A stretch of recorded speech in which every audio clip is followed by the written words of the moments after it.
You won't suppress your message. You won't Fuck just no. be quiet. But even when you're there was threats to kidnap your children. Well, I took action about that. Not the least of which is I moved here after a couple years of the shit. But that was when you have death threats, you find out who your friends are. Most people just evacuate you, do they? When the Kuwait was invaded by Iraq, and we had death threats for the board, public company board, many of the board members just signed their proxy to vote. It's your company anyway, Dan. We're not coming to the board meeting because, bomb threats and like that. And these are high-profile people.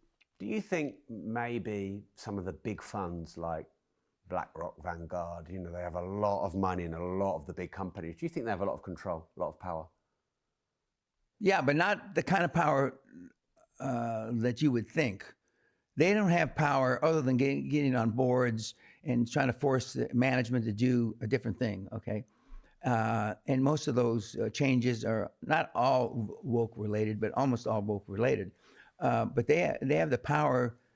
For example, it's gone unpublicized to the best of my knowledge.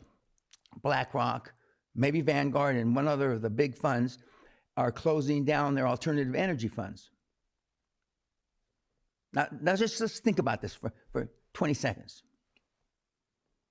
Three of the biggest managers of money on the planet in the history of the world have decided, they made a conscious decision, unpublicized, other than the shutting down, on alternative energy. Why?